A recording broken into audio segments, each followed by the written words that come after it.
FAUG, फौज, fearless and United guards. ये हमारे एक इंडिया के नए गेम का नाम है। अब ये जो गेम है ये अल्टरनेटिव बनकर आ रहा है पबजी का। इसका जो लॉन्च है वो है अक्टूबर 2020 में। चलो अच्छा है, 2020 में कुछ तो अच्छा होने वाला है। ठीक है, इंडिया का पहला खुद का एक गेम आएगा, मल्टीप्लेयर ऑनलाइन गेम।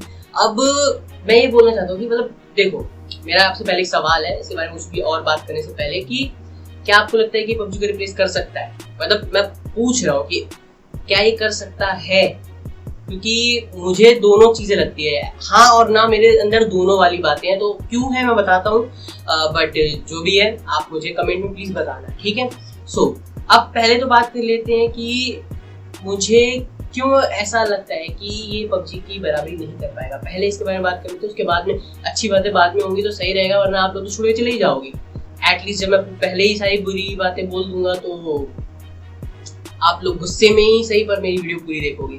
तो देखो, पबजी एक बहुत ही ज्यादा मतलब उसका जो वर्ड ऑफ माउथ से प्रमोशन स्टार्ट हुआ था, अब उन लोगों को कोई ज्यादा प्रमोशन करने की जरूरत नहीं पड़ी थी। जब तक उन्होंने 700 करोड़ रुपए कमाने लिए उस गेम से, तब तक उन्हें कोई ज्यादा प्रमोशन पे खर्चा नहीं आया था, बस गेम चला रहे थे। हुआ क्या, 400 मिलियन यूजर्स सिर्फ और सिर्फ इंडिया से आ गए उनके पास। सोचो यार, मतलब 400 मिलियन यूजर्स सिर्फ और सिर्फ इंडिया से, बहुत बड़ा नंबर होता है ये। अब जो हमारा नया गेम है फौज, उसकी जो प्रमोशन है, चलो मेरे ख्याल से वो भी हो ही जाएगा।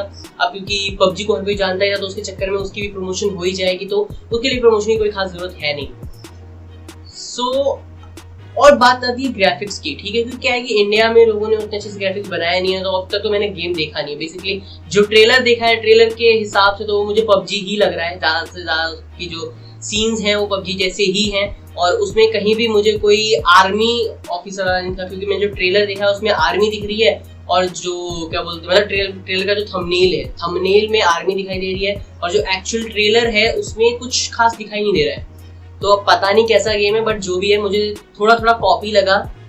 लेकिन जो भी, अब मैं बोलूंगा तो आप लोग बोलोगे कि भैया तू एंटी नेशनल बन रहा है, लेकिन नहीं, हाँ मुझे लगा, क्योंकि उसमें फ्लेयर मारने का तरीका, हर चीज सेम टू सेम है, ज्यादा कुछ चेंजेस नहीं है। और अगर बात करें इसकी अच्छी चीजों के बारे में, तो देखो भाई, इंडियन गेम है, पहली बार इंडिया सपोर्ट कर रहा है गेमिंग इंडस्ट्री को, तो ये बहुत अच्छी बात है कि गेमिंग इंडस्ट्री सही चलेगी। और क्योंकि ये गेम इंडिया में बना है, इंडियन गेम है, तो इसके जो राइट्स है सारे के सारे इंडियंस के पास होंगे। और जैसा कि मुझे सुनने में आया है कि इससे जो कमाया गया पैसा होगा वो आर्मी के लिए भी यूज होगा, तो ये तो बहुत अच्छी बात है, मतलब लिटरली बहुत ही पार बात है ये, ठीक है। अब इसमें और चीजें क्या है, इसमें और चीजें समझने वाली क्या है कि देखो, अगर गेम इंडिया का होगा, जो डेटा कलेक्शन है वो भी इंडिया का ही रहेगा, यानी कि जो भी उस गेम में डेटा होगा वो इंडिया में ही रहेगा। कई लोगों को ये लग रहा होगा कि पबजी क्यों बैन हुआ, मेरा असली रीजन बताऊं क्या है, कि उसे क्यों एक सिक्योरिटी थ्रेट माना जाता है पबजी को, क्योंकि पहली बात तो वो चाइनीज गेम है, ठीक है, मतलब चाइनीज गेम नहीं है एक्चुअली, बनाया तो अलग लोगों ने, बनाया तो प्लेयर्स अननोन बैटलग्राउंड्स वालों ने है, लेकिन टेंसेंट का तो सिर्फ और सिर्फ 10% का स्टेक है। उसे चाइनीज हम इसलिए बोल रहे हैं क्योंकि उसके अंदर टेंसेंट ने 10% इन्वेस्ट किया है और अपनी टेक्नोलॉजी के साथ में उसे लॉन्च करवाया है, ठीक है। तो बेसिकली बस इसी बात को लेकर हम उसे एक चाइनीज गेम बोल रहे थे, बट वो एक्चुअली 90% यूके का गेम है, ठीक है। तो कुछ ये सारी चीजों की वजह से पबजी को बैन करना पड़ा।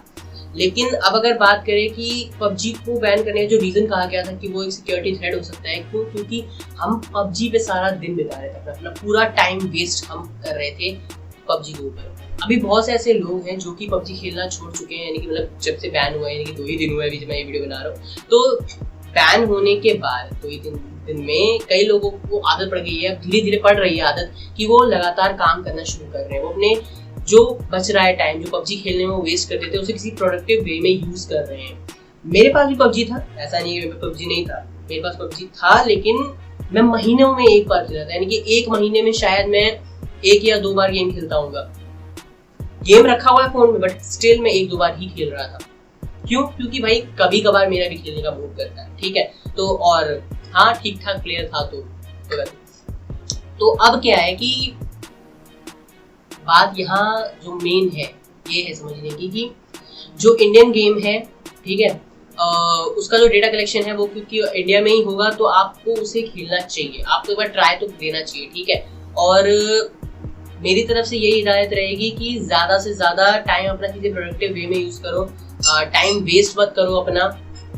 मुझे बार बार नीचे से देखना पड़ा कि वहाँ पे एक बिल्ली है जो मुझे परेशान कर रही है। तो जो भी है यही था इस गेम के बारे में। अगर मैंने बोर कर दिया तो सॉरी, और अगर काम की इन्फॉर्मेशन लगी, मतलब बीच में मैंने बहुत सी इन्फॉर्मेशन दी है जो कि नॉर्मली ऐसी वीडियोस में नहीं मिली होगी आपको, तो प्लीज़ उसके लिए लाइक कर देना इस वीडियो को। अगर बुरा लगा तो डिसलाइक कर देना। आई होप कि आपका जो भी मन करेगा आप करेंगे, और आपको मन में जो भी है इस गेम के बारे में मेक श्योर कि आप कमेंट करें। वीडियो के बारे में आपको कुछ भी कहना है तो प्लीज़ कमेंट करें। आई होप कि आप करेंगे। मैं मिलता हूँ किसी अगले वीडियो में, तब तक के लिए जय हिंद, वंदे मातरम।